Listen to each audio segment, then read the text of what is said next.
An ice cream cone full of ice cream having radius 5 cm and height 10 cm as shown in figure.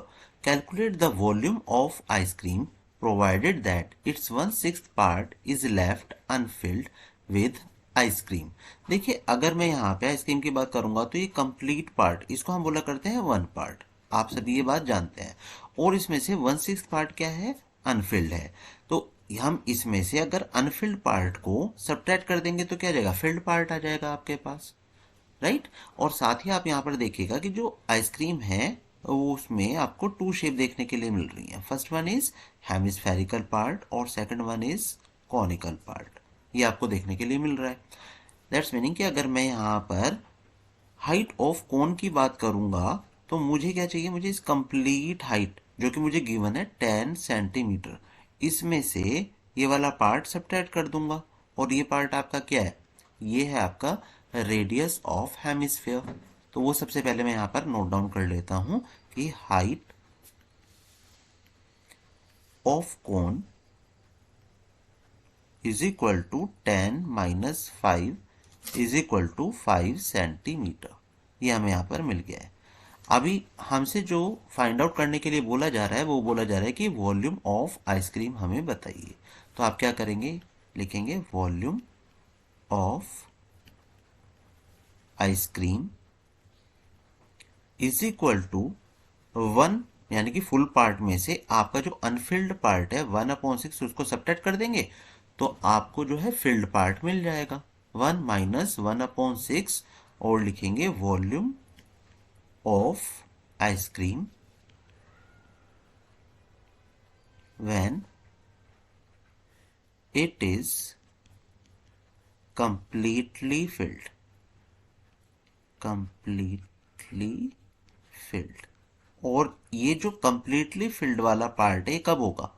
जब आप ये कहेंगे कि volume of hemisphere plus volume of cone, ये पूरा का पूरा आपका इनका वॉल्यूम का सम कंप्लीटली फिल्ड आपका आएगा।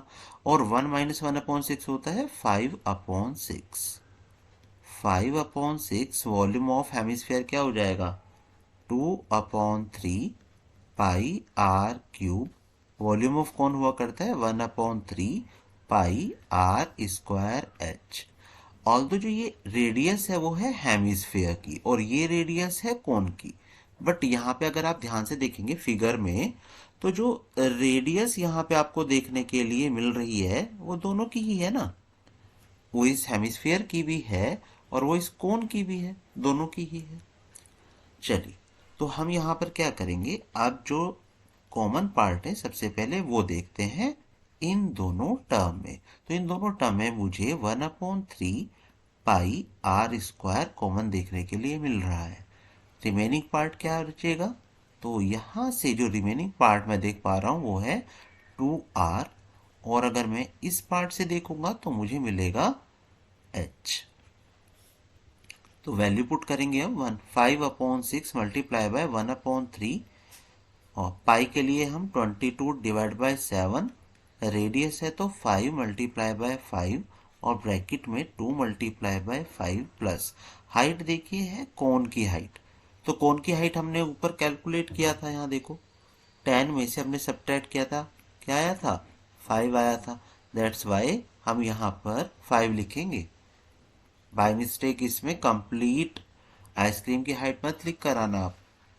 Is equal to 5/6 multiply by 1/3 multiply by 22 divide by 7 multiply by 5 multiply by 5। 2 into 5 is 10, 10 plus 5 is 15। तो यहाँ से सबसे पहले मैं 3 से इसी को कर देता हूँ 5 टाइम्स, 2 से ये हो जाएगा 3 टाइम्स और ये 11 times. 5 multiply bye 11 multiply by 5 multiply by 5 multiply by 5 upon 3 multiply by 7। तो ये मैंने जो रिमेनिंग पार्ट था वो सारा यहाँ पर लिख लिया। 5 4 टाइम्स प्रोडक्ट हो रहा है तो ये हम जानते हैं 625 हुआ करता है multiply by 11 divide by 3, 7 times 21 होता है। 625 का प्रोडक्ट करते हैं 11 टाइम्स तो ये हो जाएगा 55, 22 और 5 27 11 6 टाइम्स 66 68, तो ये हो जाएगा 6875 अपॉन 21।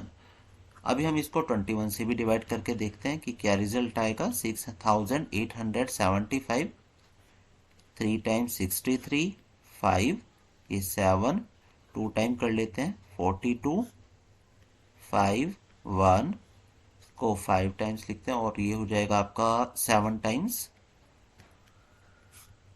8, डेसिमल का यूज करते हुए 0 का यूज करते हैं, ये 3 टाइम्स हो जाएगा आपका 63, 7 डेसिमल 0 और यहाँ पर 170 होगा तो 8 टाइम्स, तो ये जो रिजल्ट आएगा मेरा आएगा 327 डेसिमल 38 क्यूबिक सेंटीमीटर।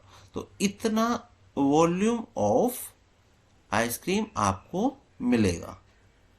ये आपका फाइनल आंसर है।